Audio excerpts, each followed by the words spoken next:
Okay, Yay! welcome to episode 11 of Unplanned with Phil Bland. And today I've got Georgia Cecile with me. She's an incredible jazz vocalist and singer. And I've known Georgia for a really long time now. And I've just loved her music for years. And we've got to spend quite a bit of time together jamming about creativity and, Okay, you know, I think we're live. oh, it's going. Hooray. Okay. Well, so we've spent a lot of time together jamming about creativity and self-expression and everything like that. So I thought she'd be an awesome person to speak to on the show. Thank you for being with me. Thanks for having me. It's No great worries. to talk to you today. So I guess I wanted to start off with, things are a bit crazy right now. So how actually I was thinking a lot of artists at the moment are finding this as quite an inspiring time to do creative things, to use it as inspiration maybe, or to come up with new ways of doing things. So is it, maybe although you can't really do the events for shows and things at the moment, are you finding it a creative period, or are you finding it a frustrating period that you're not having creative juices flowing? How's that working? 3 words.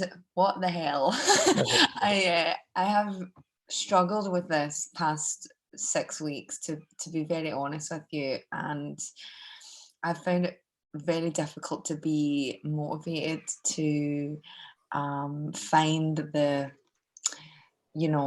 freedom to just think and to feel relaxed in a creative way. I feel like as a singer you have to feel good in order to practice to do that, and as a songwriter as well, I feel like it requires a lot of kind of relaxation and just inspiration, and I felt there's just been a kind of real block for me, and I'll get into that deeper, but that's the kind of short answer. That's funny.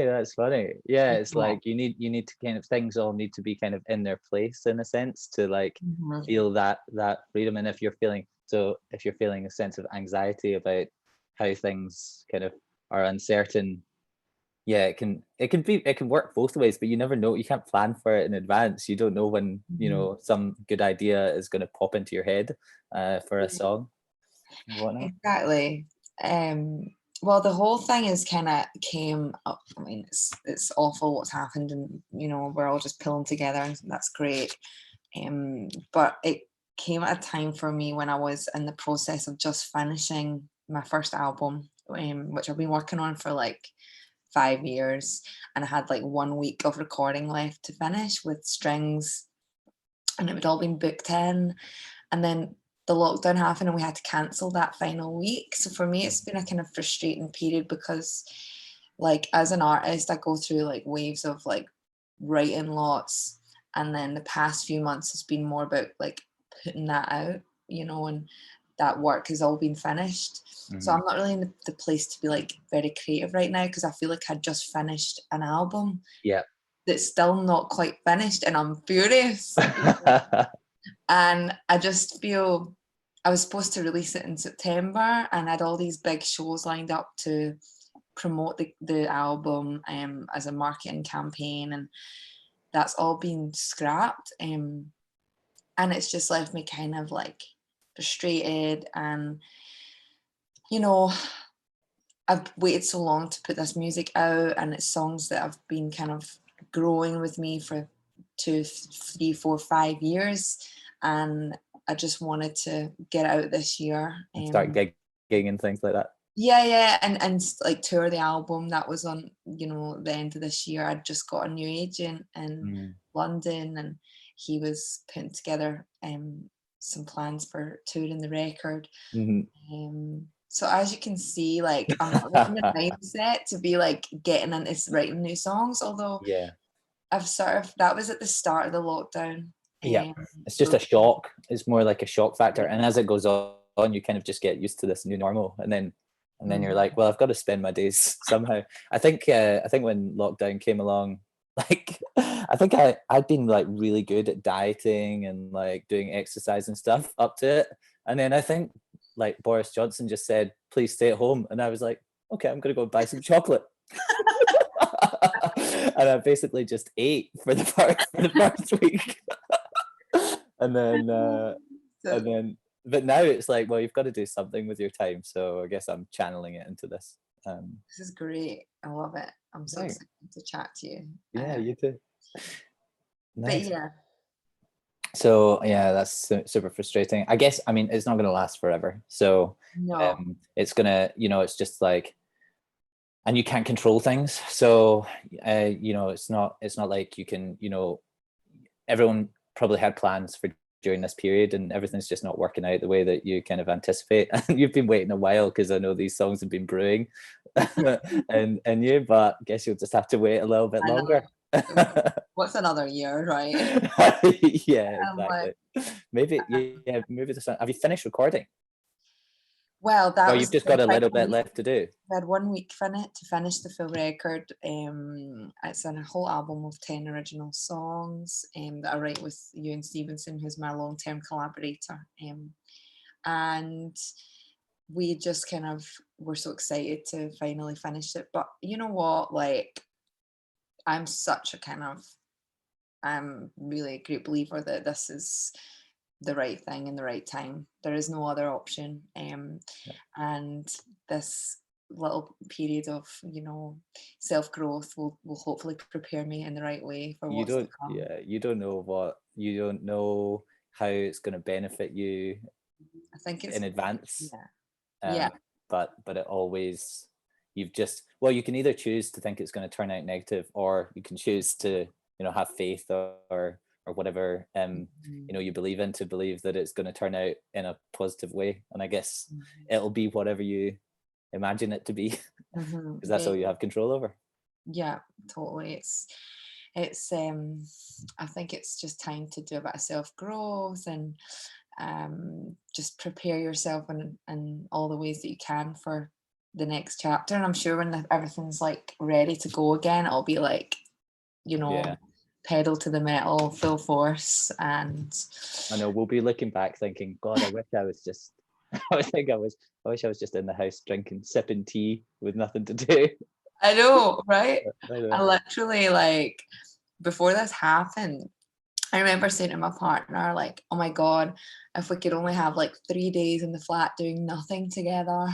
And then like a month later, we got lockdown together, and now we're in this like tiny little flat, just the two of us Yeah. for 6 weeks plus. We're like, yeah, we got what we wished for, right? Yeah, I've seen some of the stuff that you guys have been putting out with the live music, working, doing live gigs, and they've been incredible. If anyone is watching this and wants to see kind of live music played during lockdown, it's kind of soulful jazz. It's really awesome, some of the stuff that you're putting out. So I've loved it. Oh, Yeah, I guess I thought, with some of these things, I guess I'm talking about current moment, like environment, but then trying to just give also people some kind of stories about, people's journeys so far, and some inspiration for what people could think about after after this period of lockdown, and how they can be creative, or start a business, or yeah, do something exciting. So I guess, yeah, like, if we just take it all the way back to, like, you're coming out of school, you're trying to decide what you want to do with your life. I mean, you've obviously taken a very kind of unique path. Not many people kind of stay the course with, creative arts and expressions. You kind of tend to get channeled down certain paths at points. So I mm. guess, how was that, making that decision to, like, follow your passion versus, like, take a safe road? How did you think about that? Well, that's a good question because I actually finished school and went straight into law school for a year. And it was just because, I had that chat with my parents and with the teachers, and it was like, okay, you've got decent enough grades, you should definitely pursue an academic degree. Although I was like really obviously into music at that age, I did all the music shows at school, and I had piano lessons and everything. Although singing wasn't I didn't feel confident enough in myself to say, I want to be a singer, I want to be a songwriter. I just didn't feel, in a sense, like ready to accept that fate, if you know what I mean. Like I still felt, no, okay, like I wanna try the academic thing. And in a sense, I think it was just to prove to people that I could if I wanted. Mm. Especially like to the teachers and my parents, because Was it so? It wasn't really friends. It was more like, parent. Because a lot of people, they're driven by other people's like expectations of them. It's quite, yeah. exactly, yeah, and it was like, it was strange because I knew in my heart I did want to do music, but maybe I just didn't have the courage to say that then. And at 18, you feel like you've got all the time in the world anyway to do that later if you want. Mhm. So anyway, I did uni for a year and I hated it, and just knew within a few months, like, this is not going to last. I'm going to drop out. I'm going to go be a singer and follow my dream. All the while I was meeting different musicians like on the scene in Glasgow, and starting to explore that musical world and spending a lot of time with other records, and just kind of delved into inspiration then at that age. Mhm.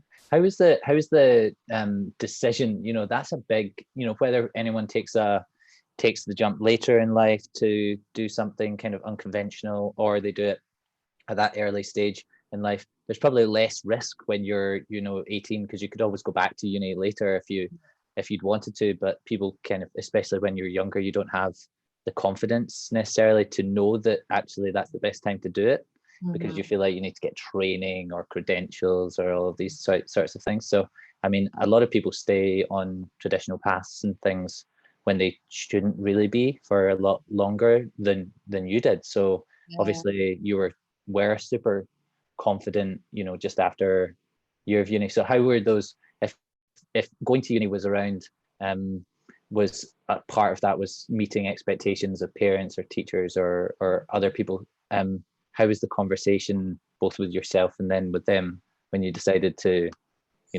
make that decision not to? Were they supportive? Mhm. Well, with myself, it was a kind of deliberate thing. I purposefully failed the final exams, went off for a coffee instead, because I thought, there's no way in hell I'm going to continue this. I'd already like started turning my eyes towards music, even at that point in my own time. My spare time was spent with music, not law books. Mm. My parents, I think I came home from a holiday with my girlfriends and told them, I was like, I'm not going back. I'm really sorry. And at first they were a bit like, oh, right, okay, this is weird. But then instantly they were supportive, and they said, right, as long as you have a plan, we don't care what you do, but you have to have a plan. Are you going to go and study music? Are you going to go out and start gigging? Like, what's the plan, Georgia? Mhm, mhm. So I answered them with, yeah, I'm going to go and study music. I've got this degree that I want to try out. I guess that's the short. I guess sorry. I guess that's like the short term, like, fix to help them feel comfortable with the reality, which is you can't plan it at all. Exactly.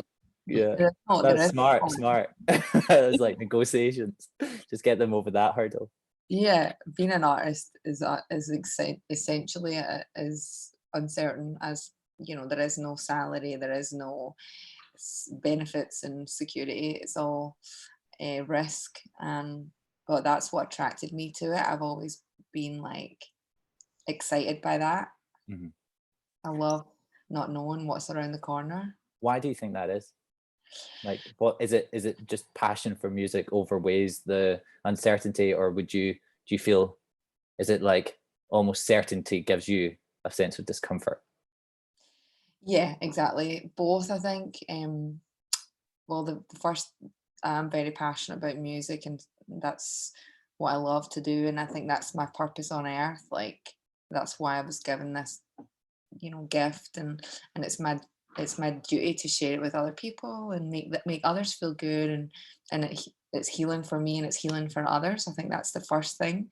But the second thing is that I would not last a day knowing that like this is it for the next 12 months, or this is it for the next 5 years. Like, it's no week is the same in what I do. It's like you're gigging in Aberdeen, then you're in London, then you've got this interview, then there's just no 2 days the same. And I think Mm. that just works for me. Yeah. And No. it's not saying that that's right or wrong for everyone. Like, a lot Yeah. of people feel much more productive in a kind of structured environment where they have the same kind of time off every week. They have work Monday to Friday and whatever. But yeah, I've never felt that kind of inspires me. Like, I feel like there's always a hunger when you don't know when your next paycheck's coming in. Like, you've got to really you've got the, you're fully accountable you are. for, and so if everything's going wrong, you can be like, well, it's my fault. But also, if everything's going right, you can be like, that's my work. Yeah. It's your life's work and your life's endeavor. I think, do you know what? I think also on that point, it's like sometimes people, it doesn't, like, I could say, some people are best suited to work in a job, and that's where they're happy. Mm-hmm. And they're not striving to like do this side hustle or this thing, but if you're working in a job that's really like just very certain and structured, but your soul isn't in that same place, and it's kind of often another track that's that really is inspired by something else like music or art or anything like that. It's like you're both harming yourself because you're not fulfilling the kind of your internal desires, but I guess there's like an aspect of like responsibility for other people to like to give them that music or show them that art. And if you're suppressing it, you're not just suppressing it for you, you're kind of suppressing it for everyone else as well. Absolutely. I think you're totally right when you say like it's for other people. I try and always keep that at the center of what I do, and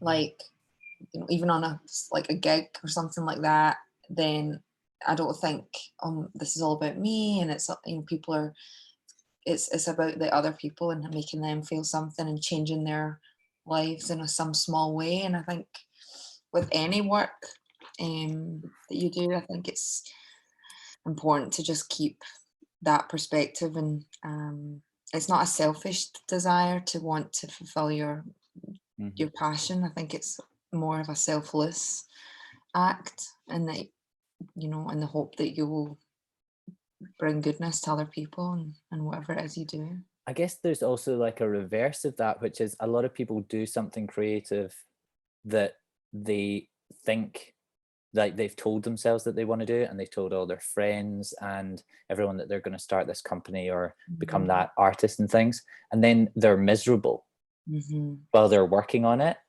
But so because everything's so uncertain, but they almost like create this ideology in their mind about what they should be doing, and then they kind of trap themselves in an unhappy position, and really they should just be getting a job or something like that. So it's like, it's weird, you could be on either side. You can create a jail for yourself in a creative sense as well as in a kind of structured job sense. Yeah, and I think this whole thing about like suffering for your art and like putting yourself in misery, I think that's a myth. And I think it's being creative and doing work that you love should feel good.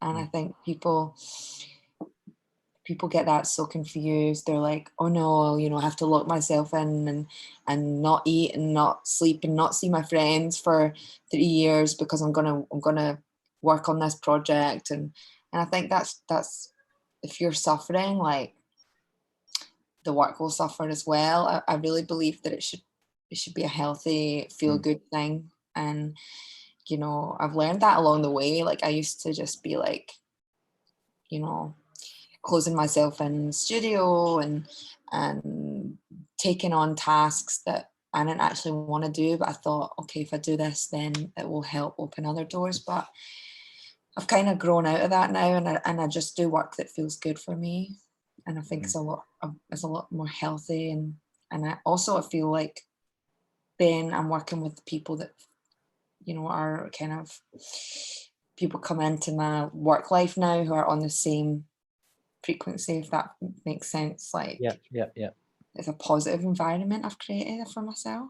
Oh yeah, and you can kind of figure out that you have some kind of control over that. So maybe like why don't we just kind of, so then you let's go back to like chronology. we'll get we'll get philosophical again at some point. So then you left uni, and then like, you know, nobody's planned this out for you. Nobody kind of there's no roadmap.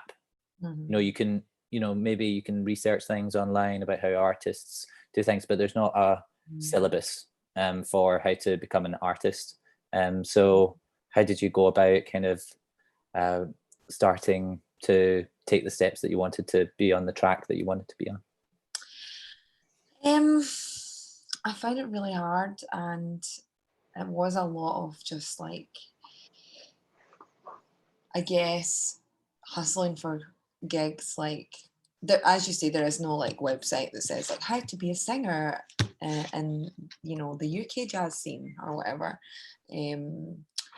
So I think what I did was like looked at other people who were where I wanted to be in like 5-10 years time, and just looked at what they were doing. I looked at their kind of overall presence in the world, whether it was online or what kind of shows they were doing, what kind of venues they were doing.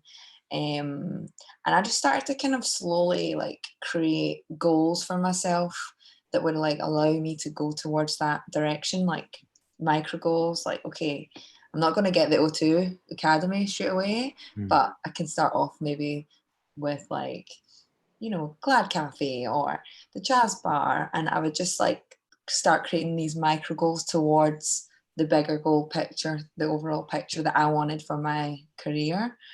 And as well, not just in a kind of like physical sense, but also like how are they performing? What is their stage presence? What is, you know, what is the quality of the work that they're putting out there? And I have to really put myself against that all the time, and make sure that the work and the music and the quality of my voice was good enough in order for me to feel worthy of reaching those benchmarks. I think you went on a bit of a transition from the type of music that you've been making over the time, and I guess some of that you were just talking about like comparing a little bit to artists and trying to make sure that you're of the right kind of standard that other people are going to want to listen to as well. So how do you like find the balance when you're thinking about getting inspiration from other artists versus you know, doing what feels right for you? Like what was that journey like? Well, I think because I've come from like a school of like vocal training, which is like what they call the Estelle method, and it's like a really kind of intense voice training program that you do throughout the degree that I studied. And particularly like in the jazz world, vocal singing is, I feel it's like a lot more not difficult, but the standards are really high. And although I sort of started off singing more kind of soul pop stuff, I always kind of still looked towards that angle and said, right, okay, there's like Nancy Wilson and Sarah Vaughan and, you know, all these amazing jazz singers, and I just wanted to kind of push myself to be as good as I possibly could be, and still being myself and still having my own voice. I've never believed in just imitating other people. Like, I think it's important to grow and find your own style and your own unique voice. But I think I teach my own singing students to sort of take who they love and just like absorb that, and then find their own unique style through that kind of process. Like a synthesis of different Totally. inspirations. You can actually get inspiration not just from like other artists. You can get, it's almost like sometimes the best art can come from inspiration from a different medium. Like you see something beautiful, or you hear somebody telling a beautiful story, or you watch a movie or that type of thing, and then you can use that as a inspiration to then write a song. So it doesn't necessarily need to just be singers. No, absolutely. Like when I started writing songs, it was always kind of started from personal experiences, but as I've kind of grown older and opened my eyes to the world and, film, poetry, I've taken a lot of inspiration from that. And with other artists and other musicians, you hear a song, you're like, oh wow, what is that chord structure? Like, and you go away and sort of figure it out, and then just overnight something happens in your brain, and then you come up with a melody that's not at all similar, but it's definitely been inspired by that. You know what I mean? It's a really kind of mysterious process. Yeah, it's like, it's a weird thing, the human brain and inspiration for things. And also, like when you're sitting down to write, do you like, what's the process? Is it like do you take notes? Some, I guess some artists or writers and things take notes as they're just walking about in their day to day when they see something that's interesting to them, or whatever. Like, or do you just sit down to write for an hour a day, or like how do you plan that out? I do have a note section on my phone, like full of kind of little inspirations, things that I've heard or seen, or stories that people have told me. And yeah, I mean, I kind of think you have to have a little bit of discipline and say, okay, by this day, I'm going to finish this song. Otherwise, you just have like little scraps of lyrics, or a half-written melody that's never going to go anywhere. It's nice to have those seeds and collect those seeds, but then you have to have a sort of disciplined time frame and say, well, for me anyway, this is how I do it. I'd say, okay, I've got these ideas scattered. I'm going to spend half a day and just take one of them and finish it without self-editing, because get yourself to the finish line and then you can go back and filter through and refine it. Whereas if you just self-edit all the time, then you're never getting a finished product. That's how I've experienced it. I've heard there's a lot of talk at the moment, like on various programs that I've been watching around. Is it finished when you think it's finished, or is it finished when you put it out?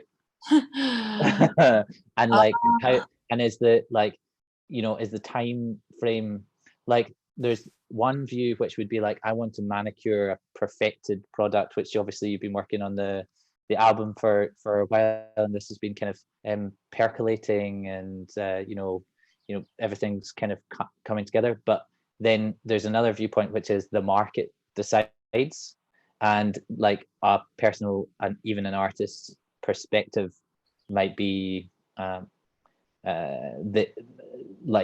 subjective. It's only one person's opinion. So like, what do you think about like testing the music with people? Is that, how do you know that things, it's whether it's going to land or not? Yeah, good question. Well, I've been lucky enough to be performing a lot over the past 2 years, and a lot of my songs that are on this record I've performed live a lot, and I've built up a really good following just through live performing, and a lot of the feedback has been positive on those songs. Yeah. So I'm lucky to have really supportive fans who have shown a real interest in this music before it's even been released, you know. And things like if I've written a new song with you, and we'll get on the show and we'll just tell the audience like, okay guys, this is the first time that we've sang this, but we want to know what you think. And then we perform the song. And even although you know, the audience could just be kind and maybe think, oh, it's not that great, but we'll just show some appreciation, we kind of can feel when it's working. We can feel when there's a connection. I can feel as a storyteller when people are in the palm of my hand and when they're not. I can tell when they're not looking at me, and I can really feel when I've got the grip. And that's a sign for me, or okay, that works. That song is definitely resonating, and I'm going to keep it, and I'm going to work at it and arrange it and record it and put it out someday. Yeah, the live, and that must be a struggle at the moment because you're not getting that kind of live feedback. No, I'm not. And like, I think that's why like I've been finding it hard to maybe sing a lot in the flat, because there is no audience, there is no feedback. I think like being a performer is a kind of reciprocal energy and a reciprocal process, and when I don't have that, I find it kind of flat. And you know, I'm doing it because there's this shared love. It's difficult just singing to a screen or whatever. yeah, I'm finding that. And also I like, for example, I wouldn't be able to just, I mean, maybe in the future I'll get better at it, but like it's really hard to just talk at a camera, and just like as if the audience is there. Yeah. And I thought about doing some like things that were more like less interview type conversations, and more like, you know, me talking. It could be, you could get interaction from people, I guess, on live, which you're obviously doing and stuff, but it's still not the same if there's not like, you know, a physical body there to interact with. Yeah, I know. Yeah, it's difficult, but we just got to do our best. We'll get through. Yeah. What about quitting or failure? Like, did you ever also, I've got people like friends sending me some of these previous videos, and I am saying like on a regular basis throughout all of these. I think I start like every second sentence with the word like. So I'm gonna try really hard to avoid doing that. So do you did you ever want to stop? Did you ever think, you know, this isn't going to work? And you know, how did you keep going when, you know, over the last few years, you know, it's been a slow growth for you? Some people just pop off, and then it's like a, you know, what's that French Chinese proverb? It's like the candle that shines twice as bright lasts half as long type thing. Some people pop and then disappear. And for you, it's been steadily building up an audience over quite a few years. So, but that takes patience, and not many people have patience. Really, it's like, it's not a quality that, you know, our generation tend to have. So, how have you maintained your patience to keep going? Well, yeah, I mean, there's certainly been a lot of sort of knockbacks, and it took me years to just be kind of accepted, and, you know, to get my first ever festival show at the Edinburgh Jazz Festival. It took like a proper 2 to 3 years of like continuous emailing and, you know, just hustling, and I think like I've just had to maintain a kind of deep faith in that this is what I'm supposed to do. And I think it's just always affirmed when I think when I do perform, and when I just feel that connection and that love, that's when I'm just like, okay, this is what I'm supposed to be doing right now, and that stays with me. And I kind of just, anytime I'd feel like quitting, and I mean that happens a lot. You just sometimes feel like this dream of mine, this thing that I'm pursuing in my life is too hard, and I don't think I'm tough enough to do it, or I'm not good enough, or a lot of self-doubt can come in a lot of the time. Like there are gigs where you or times where you feel, okay, I'm just not good enough, maybe I'm not um the best. And although that's a stupid thing to say, but really, like, self-doubt does happen to everyone, and all artists experience that. But for me, I think I've just had to like brush it off, roll out a yoga mat, like talk to my best friend Lara on the phone for an hour, and then I'm just like back in the zone. I'm like, okay, no, this is like there are those moments where like your ego wavers and you panic and you think, okay, I can't do this anymore, or I've had too many no's, or I've been rejected for this, that. But then for me, it's just been, as you say, a slow climb. Every time I've felt like throwing the towel, I'm a little bit higher, so I kind of Mm. have like more reasons to stay in the game, and Mhm.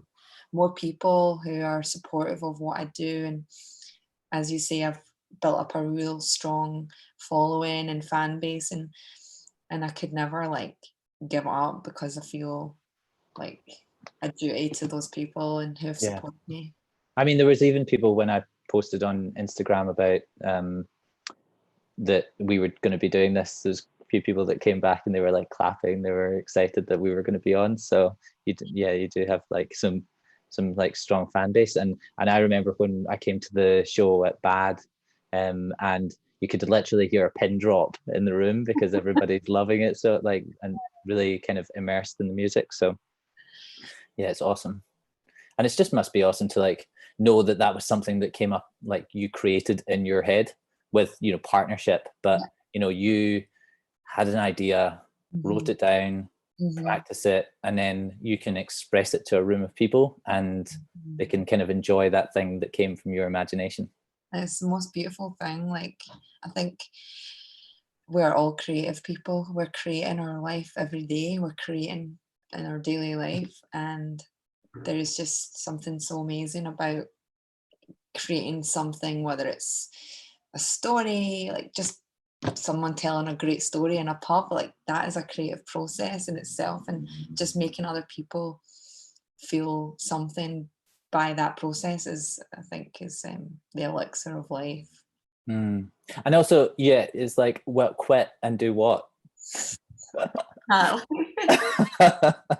well, It's yeah. like, what would you do? You'd go and do something that like you would feel super Mm, uncomfortable in that mhm. situation. Well, there's like, for me, there's two roads. There's keep doing what I'm doing and die anyway, or stop doing what I'm doing and probably die before I'm supposed to, out of sheer resentment and misery. You're all in. I'm totally in. And yeah, I'm very lucky and blessed to have such supportive collaborators and people around me. Like the band that I have, oh my god, they're just the sweetest, coolest guys. And I just love being on the road and on stage with them. And I've made great friends and everyone. And I feel I've kind of made a real supportive network around me. And that's so important. I think being a freelancer, you feel on your own. You feel you've got this like kind of solitude all the time, because you're on your own path. But having that support network of people and Mm. really feels good. How do you feel about the band? It's like expression should be a kind of part of you, but then it's like a joint expression as well because there are multiple people trying to feed in different parts, whether it's music or lyrics and things. How do you get to the best possible piece of art Mm-hmm, without letting your ego mm-hmm. get in the way of things because you want your idea to be the first? Like, have you got any examples of songs that you guys have worked on that that's been an issue, and how did you resolve some of those those things? Yeah, like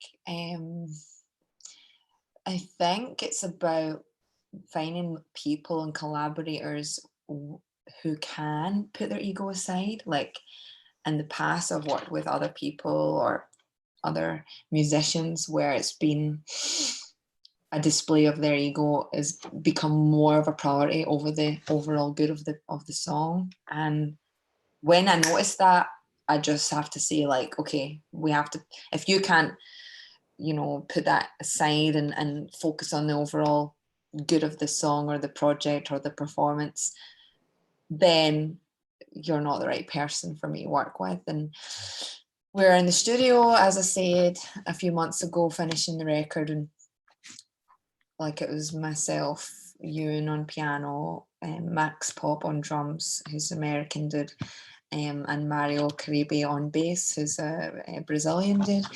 And there is a lot of like kind of macho ego in that room, but everyone has the grace to sort of dilute that for the overall greater good of that song. And it was magical to see people just doing that without any real struggle. I've kind of chosen those people to be in that group with me because I know they're capable of doing that. Mm-hmm. I couldn't work with people who are like, oh no, but this has to be in there because it's my idea, or I've got a kind of sense of when someone is genuinely interested in the greater good of the song. Yeah, you also sometimes just need a decision maker, like somebody who's like, okay, I want the song to be the best, but then if everyone's disagreeing, like somebody needs to be in charge sometimes to just like be like, okay, this is, but not like use that too often, because if you don't let other people express themselves within the thing, then they don't feel like a part of it as well. Yeah, and I think we've gotten comfortable enough with each other to know, like, we don't take the huff. If I say to one of them, okay, sorry, but that little fill that you did there's not working for me, no one takes the huff. They're just like, okay, cool, like, I see what you mean. And I'll do the same. I'll say, right, guys, what do you think of this vocal line, or what do you think of this idea? And sometimes they say yes and sometimes they say no, but I think it's about being allowed to feel vulnerable in front of each other, and not being afraid to tell each other the truth and not being offended of that either. Yeah, and just and a lot of great projects are born out of people being able to collaborate well. There's an art to that, I think. Yeah.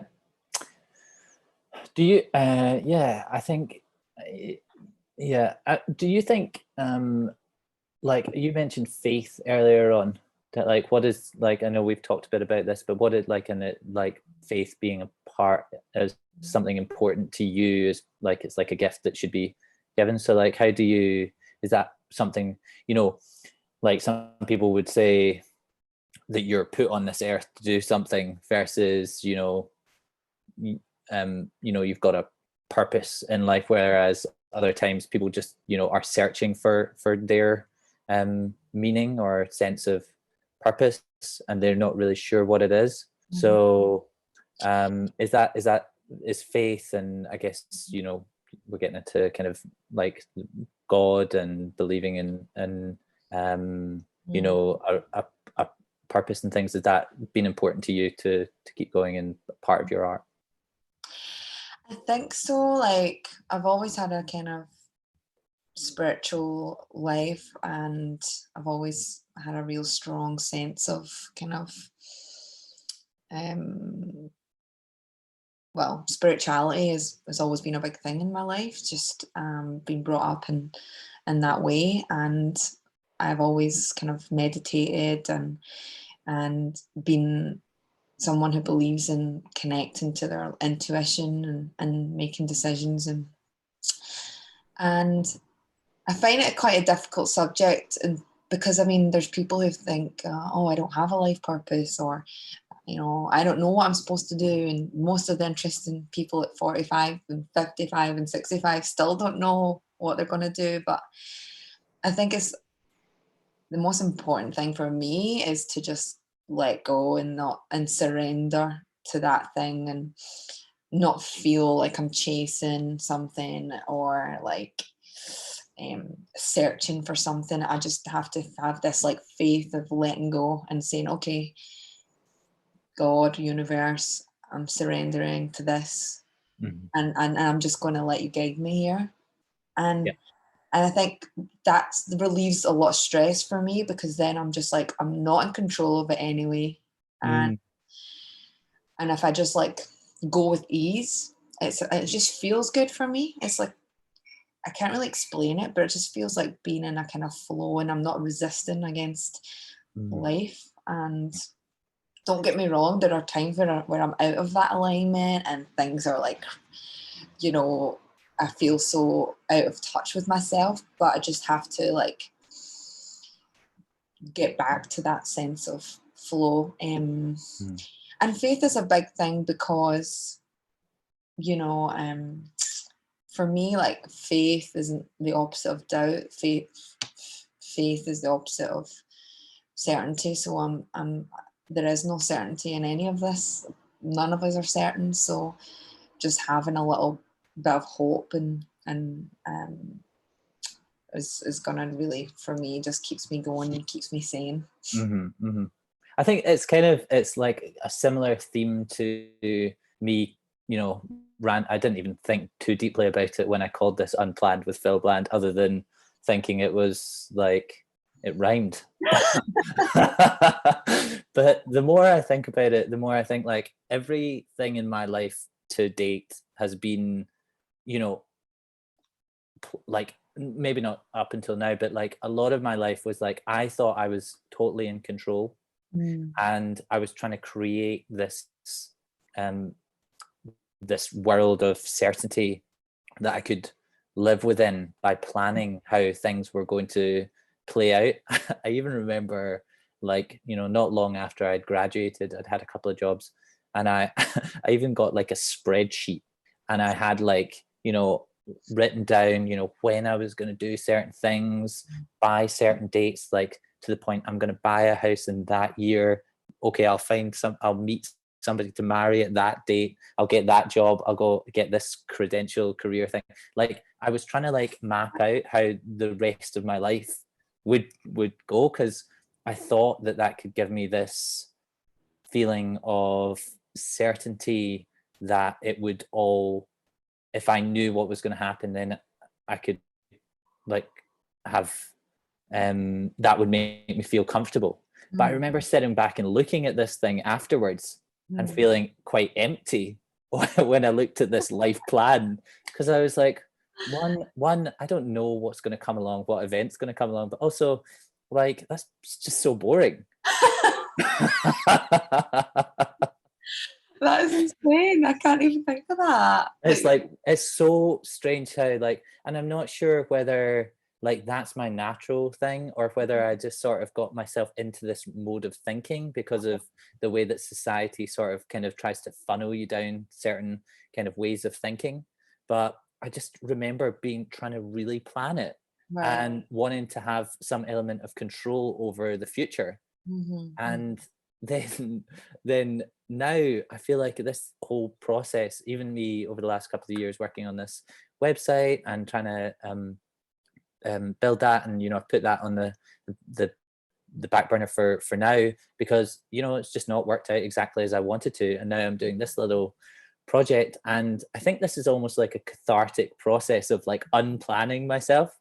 Like like I'm just having open conversations with people, just going in different directions, whether we're talking about music and expression through that form, speaking to some fashion, just following your curiosity, and you know, even though you don't know how it's going to turn out, Mm, mm, it's so much more exciting if mm, you mm. just allow yourself to, as you say, surrender Yeah, I to love that that. word. I think that's my favorite word. Yeah, but So you have to at some point get comfortable with the fact that you don't have control, yeah, you do. and it's super hard to do because we like to tell ourselves stories about the way things are going to play out. Hmm, hmm. I know. I think it's a beautiful thing to just be open and sit and just let things happen and unfold and let go a little bit of that control. I think there is a slight balance though, like have plans and have goals and have time frames for, finishing tasks. You can't just sit back and Mhm, mhm. expect everything to come your way because Uh, that's not going to happen. Go to work. No, you got to work hard, but I always think that you take one step, the universe will take 10 to meet you there. And Mhm. I have to take those steps and I have to do that work. And then I think the universe or God or whatever you want to call it will Yeah, come meet you halfway and lift you up. but it also might take you in a direction that you didn't expect. But if you don't put in the work Hmm. to like take those steps forward, you might never get to the point where that, if you keep doing what you've always been doing and you're not enjoying it, but you just, you want like that certainty, then you're not going to take that, path off you're not going to take that Hmm. like untrodden path. And it's like those points, and it might not, when you stepped off the main road and you went on the untrodden path, you might have thought that you were going to, one place, but then you might find another path that's more interesting. If Hmm. you didn't make that decision at Hmm. first to go off in a kind of random direction, then by following your curiosity, then you might not, it very rarely the end point doesn't isn't where you thought it was going to be, but Yeah, that's okay too. that's okay. That's totally okay. I just love what you said there about like taking the untrodden path because I've discovered that that's the path because you get comfortable at a certain point and then you have to make yourself uncomfortable to get to the next level, and then again you have to make yourself uncomfortable to get to the next level. And I think we have to normalize feeling uncomfortable and feeling vulnerable, feeling afraid, because that's growth. That's where growth is manifested. Mm. And if we just stay in this like good zone, then it's always just going to be okay, right? And it doesn't matter whether you're whatever area of work you're in or whatever part of your life you're in. You have to get comfortable and feel that when you take those risks, when you go to that, try that new thing or try that new task or try that new hobby, that uncomfortable point is growth. And I think that's, we have to Mm. feel. And it's always the same. It's the same with like building muscles in the gym. If you go and do some weights or whatever, you've got to break down before you can build back up again. Sure. That Yeah, everything needs some sort of stress to be able to grow. you're right. But people are scared of the stress. Us having this conversation live could be scary. Yeah, Or I'm waffling on. I don't even. no, but it could be it's like scary. And I like, even you don't learn unless you're like put yourself into those uncomfortable positions. Even since like the first episode that I did in this series, like I was so nervous. I didn't know how to use the technology. I was mumbling. I wasn't really asking good questions, and it was just lucky the guest Matt was so like well spoken that he managed to carry the episode. But like now I'm feeling a lot, even just in the space of a week, I'm feeling so much more comfortable and confident about it, just because I'm like in a role. Yeah. And you if I'd never made myself feel uncomfortable in that first Mhm. episode, then I would have never got to even this point. And I know that it could grow even faster and better, because I'm going to keep learning things all along. But I just need to keep not get complacent or like in a sort of static point of view, because people want to see that you're growing too. And also your audience that's come to watch you Mhm. will have watched you growing over the last few years Mhm. as well, and Mhm. then they feel a part of your journey. Yeah, yeah, exactly. It's good to show people your journey, and I think that's what's great about having like all this technology now, is that we can show people that process, and it's not just like, oh, I'm coming out and I'm perfect and I'm ready. It's like, I've Mhm. started, the first gig I did was terrible, like, Mhm. you know, and that journey is real and it's relatable, and I think that's what people want to see, and what makes us feel human. Yeah. Well, I think we're kind of, I don't know how long we've been on. This has been awesome. This has been great chat. I I'm just want loving to it. keep going. It's so good. Well, we'll do another one when your album comes out. Yeah, please do. Yeah, That'd be amazing. We'll let's talk about definitely. it from the other let's de- side. Yeah, that would be cool. And you can tell me like, Yeah. the lessons learned about that whole Yeah. thing, and hopefully you'll be back gigging again soon as well. Hope so. And I just want to say on that, all the gigs I'm supposed to have this year are hopefully going to be rescheduled to next year, which I think is going to be great, because then the album will be ready. And I think all that's going to fall into place. So I just That's have to awesome. keep the faith. Keep the faith. Keep that faith. Just surrender. Surrender. I think That's the word. that's the word of this Love it. episode. I love it. Yeah. All right, Georgia. Thanks so much for your time. Thanks for having me. No worries. Bye.